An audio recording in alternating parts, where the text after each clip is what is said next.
Avant de commencer cette séance et la réception de Valérie Fraiche, je voudrais qu'on ait une pensée pour Gilles Bourdoiseau, qui nous a quittés il y a quelques semaines, qui faisait partie de la section 2, qui était un grand ami et qui nous manque beaucoup. Et je voulais saluer tout ce qu'il a fait pour notre profession, ce qu'il a fait pour notre académie. C'était un super gars avec beaucoup d'humilité et qui a fait beaucoup aussi pour les écoles vétérinaires. Monsieur le Président de l'Académie de vétérinaire de France, Mesdames, Messieurs les académiciens, chers collègues, chers et chers confrères, Mesdames, Messieurs, chers collègues, ma chère Valérie. Les académies portent des valeurs intemporelles et sont le creuset d'expériences éminentes et de parcours d'excellence qui se croisent et qui se confrontent pour faire émerger un discours de vérité capable de résister au feu de l'actualité et d'éclairer le politique dans sa décision. L'Académie vétérinaire de France incarne bien cette voie parce qu'elle est le fruit de l'expérience, de l'excellence, mais également aussi de la diversité. Elle maintient une conception claire et déterminée de l'identité de notre profession dans des moments où elle est souvent malmenée et subit des turbulences structurelles importantes. C'est dans cet esprit que l'Académie vétérinaire de France a l'honneur de vous recevoir, ou plutôt de te recevoir. En préambule de ce discours de réception, je me suis demandé si je devais utiliser le tutoiement ou le vouvoiement, notre proximité dans nos choix professionnels respectifs, la même conception de notre profession, notre profonde et ancienne amitié m'engage à prononcer du discours en utilisant le tu, un tu qui n'interdit pas un profond respect envers toi. Je suis très ému de t'accueillir dans notre compagnie, c'est vrai. Jean-François Revel aimait à rappeler que l'homme ému ne dispose pas d'une infinité de façons à exprimer sa gratitude. Il doit le faire avec des mots justes, ceux qui viennent de loin, ceux qui viennent du cœur. Alors ce discours de réception, je l'ai souhaité simple et vrai, en n'oubliant pas qu'il doit également aussi être une invitation à une communion avec notre compagnie. En proposant ce poste de membre titulaire au sein de la section sciences cliniques et en accueillant une grande praticienne, ou même plus, une praticienne chercheuse ou une chercheuse praticienne en son sein, l'Académie vétérinaire de France montre une nouvelle fois sa détermination à promouvoir le concept une seule santé, ou mieux une seule médecine, et de le mettre en œuvre surtout. Notre Académie a la volonté de donner aux sciences cliniques une place réelle. C'est d'ailleurs souvent de la clinique que naît la recherche appliquée et même fondamentale. Ton parcours professionnel le montre bien. Je sais que tu t'emploieras à enrichir notre académie, ton académie, dans les domaines qui relèvent de tes compétences, avec honnêteté, humilité et pugnacité. Avant d'être élu brillamment en janvier 2023, tu as prouvé ton souhait de t'investir au sein de l'académie en proposant diverses communications et en participant à divers comités en tant que membre correspondant. Ton élection n'est pas l'aboutissement d'une vie professionnelle fournie, mais la concrétisation de la reconnaissance des services rendus à toute une profession. Détentrice de ta thèse vétérinaire d'exercice en 1988, soutenue dans cette école, tu deviens assistant du service de médecine interne entre 1990 et 1992, dirigé par le professeur Moraillon. En 1992, tu y crées la consultation de gastro-entérologie, au sein de laquelle tu développes l'endoscopie digestive et contribues à la formation des étudiants et des internes dans cette discipline. Entre 1999 et 2006, tu te tournes vers l'exercice libéral. Au sein du centre hospitalier Frégis, tu y crées le service de gastro-entérologie, tu y développes notamment les urgences en endoscopie digestive. Entre 2006 et 2013, tu poursuis ton exercice libéral à Bordeaux, au sein de la clinique vétérinaire Alliance, où tu diriges le service spécialisé en médecine interne, dont la gastro-entérologie et l'endoscopie. En 2013, tu reviens à l'École nationale vétérinaire d'Alfort pour occuper un poste de praticienne hospitalière au centre hospitalier universitaire. Tu animes la consultation de gastro-entérologie et des endoscopies digestives interventionnelles. Tu y assures la formation des assistants hospitaliers, des internes, des résidents et des résidents de médecine interne. Devenu spécialiste en médecine interne en 2016, tu entames une thèse d'université à l'université Paris-Saclay, Institut Gustave Roussy, Institut Imagine, préparé à l'hôpital Necker, sous la direction du professeur Olivier Hermine et du docteur Lucille Couronné. Le sujet de cette thèse, intitulée Analyse comparative de l'oncogénèse des lymphoproliférations digestives de bas grade de chorion de l'homme et du chat, montre ton intérêt pour la pathologie comparée. Cette thèse, soutenue en 2019, démontre encore une fois l'intérêt indiscutable des modèles animaux spontanés.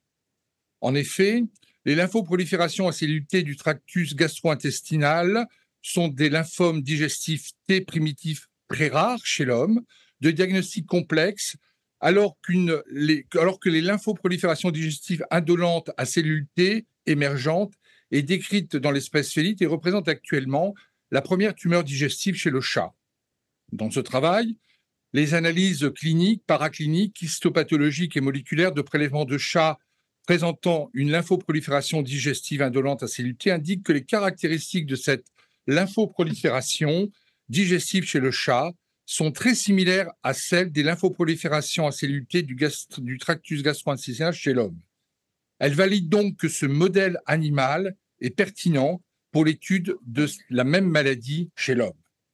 La synthèse de ces données a permis de proposer un nouveau modèle de lymphomagénèse basé sur un continuum entre une entéropathie inflammatoire chronique et l'émergence de clones néoplasiques T au sein de la muqueuse intestinale. Actuellement, tu continues ce travail afin d'identifier les altérations oncogéniques impliquées dans la pathogénie des lymphoproliférations digestives indolentes à cellules T. Ce parcours professionnel, brillant, éclectique, est illustré par un nombre conséquent de publications dans des revues anglophones de renom, divers chapitres de livres et de livres en tant que coéditeur scientifique consacré à la gastroentérologie du chien et du chat, et par de nombreuses communications originales lors de congrès nationaux et internationaux vétérinaires dans ta spécialité et également aussi en pathologie comparée. Je citerai en exergue en 2021 ta fonction de co-chair person de l'American College of Veterinary Internal Medicine Consensus Statement qui a abouti à une publication de référence publiée très récemment sur les entéropathies chroniques félines et des lymphoproliférations digestives dans le Journal of Veterinary Internal Medicine. Ton besoin affirmé de communiquer fait de toi une conférencière à la pédagogie reconnue, saluée de toutes et de tous, étudiants, internes, vétérinaires, praticiens généralistes et spécialistes et médecins. De 1991 à 2020, tu es présidente du groupe d'études en médecine interne au sein d'une association qui nous est chère, qui m'est chère, qui est chère à beaucoup de vétérinaires, l'Association française des vétérinaires pour animaux de compagnie. Tu apportes ton regard sur la médecine interne, tes compétences et ton savoir-faire en matière pédagogique. Je voudrais revenir sur le fil rouge qui anime désormais ton identité professionnelle, le concept « une seule santé ». Ce concept ancien, réactualisé il y a une dizaine d'années, invite à l'action interdisciplinaire et intersectorielle dans la prise en charge des problèmes sanitaires publics. Il induit l'interdépendance entre la santé humaine, la santé animale et la santé des écosystèmes. Sa compréhension et sa maîtrise sollicitent l'échange de connaissances et de compétences entre les différents acteurs du secteur médical, vétérinaire, environnemental, politique et socio-économique. Une approche holistique de ce concept est indispensable. Le manque de communication entre la médecine humaine et vétérinaire, l'agronomie et les sciences écologiques, environnementales et évolutives constitue très clairement un obstacle majeur au développement des approches une seule santé.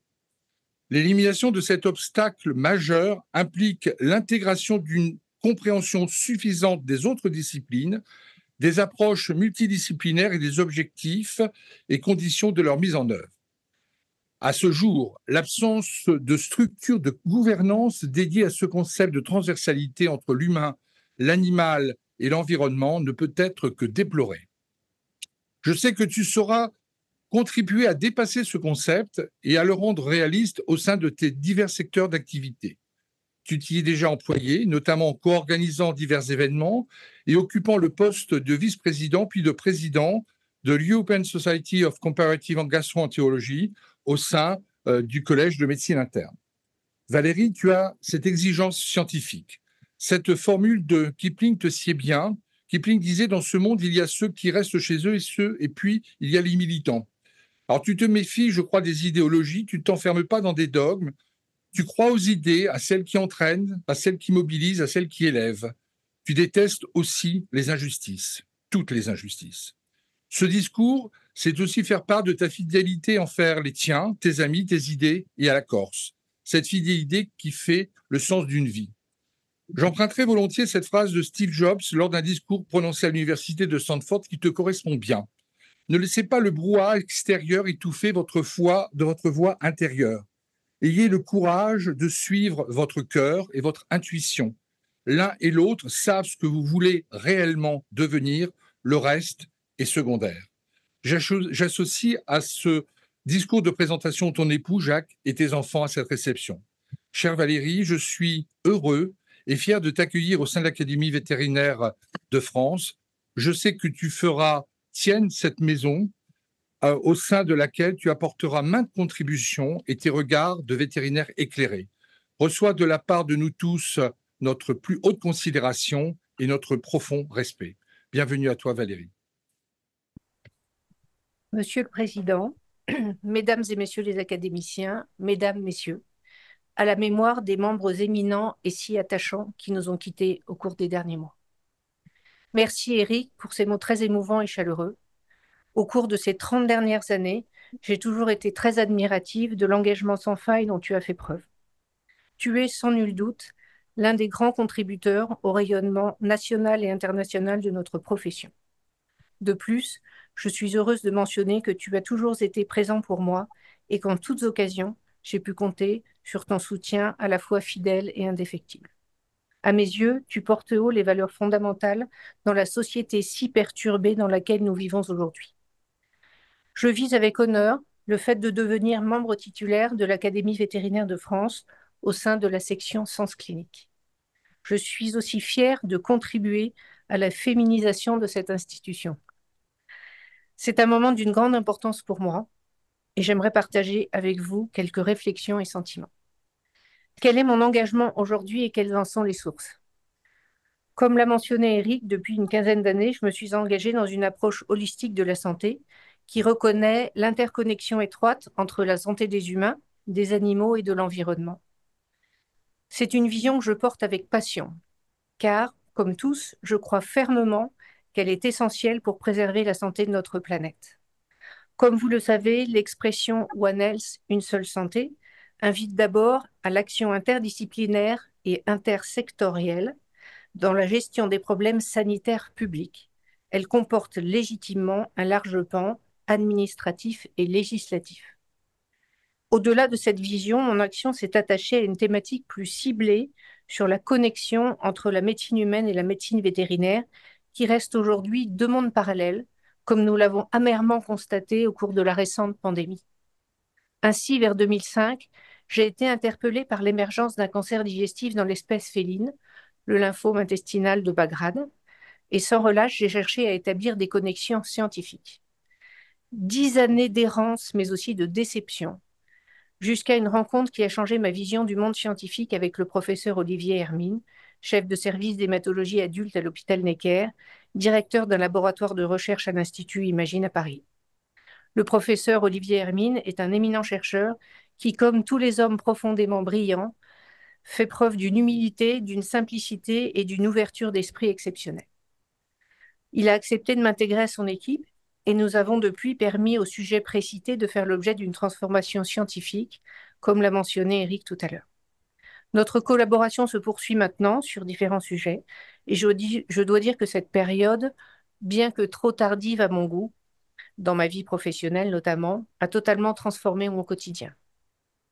À l'heure de la prise de conscience 3R, Reduce, Replace, Refine, qui fait référence à une approche éthique et scientifique visant à réduire, remplacer et à optimiser à minima l'utilisation des animaux dans la recherche et les tests, nous nous devons de développer le maillage interdisciplinaire qui réunira médecins, chercheurs et vétérinaires afin de valoriser la recherche sur les modèles animaux spontanés, compagnons qui partagent l'environnement de l'homme et dont l'espérance de vie en fait des candidats exceptionnels au développement du champ des connaissances scientifiques.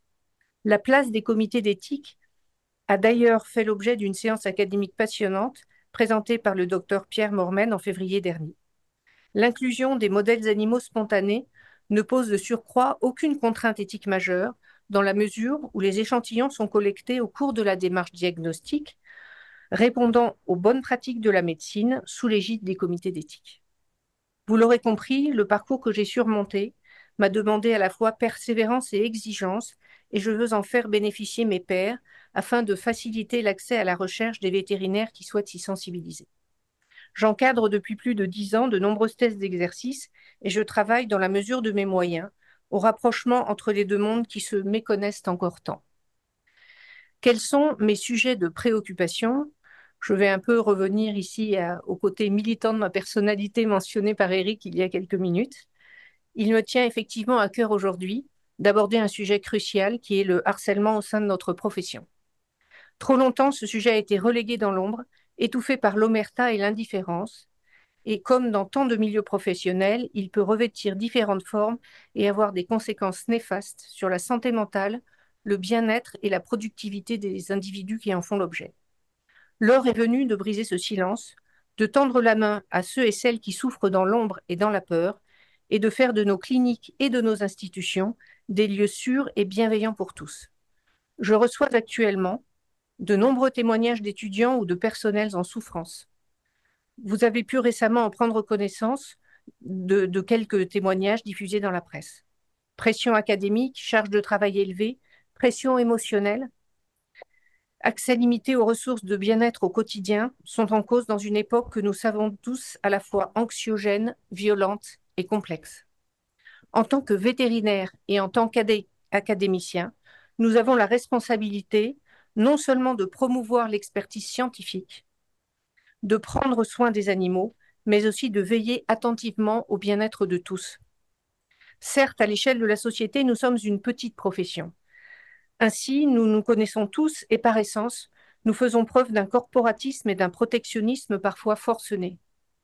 Leurs effets peuvent être dévastateurs et ne pas agir, c'est se porter caution d'actes répréhensibles et finalement devenir nous-mêmes des acteurs passifs. Chaque jour, des barrières tombent au sein de différents milieux professionnels. Ayons donc le courage de faire face à nos responsabilités et de briser l'omerta. Battons-nous pour l'honneur du respect de la personne et affichons notre sensibilité à ce sujet brûlant de société. En rejoignant l'Académie vétérinaire de France, je m'engage à continuer de promouvoir ces valeurs qui me sont chères. Je tiens ainsi à remercier chacun d'entre vous pour son soutien et pour sa confiance. À ce titre, je serai honorée de conduire une séance thématique de l'Académie en 2025. Par ailleurs, en partenariat avec la Principauté monégasque et sous l'égide du souverain SAS Albert II de Monaco, nous prévoyons un congrès One Health en 2026 afin de sensibiliser le grand public et de renforcer les liens entre tous les acteurs de ce concept. Et je ne doute pas que l'Académie vétérinaire de France y sera brillamment représentée. Merci.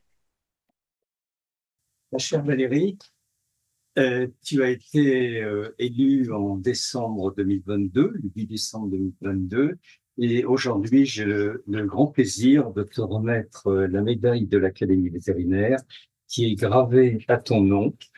Je me permettrai d'ajouter, on se connaît déjà depuis un certain temps puisqu'on a travaillé ensemble à Frégis, et que tu as déjà un pied dans l'académie, tu y es déjà très motivée, très active, et nous en sommes tous très reconnaissants.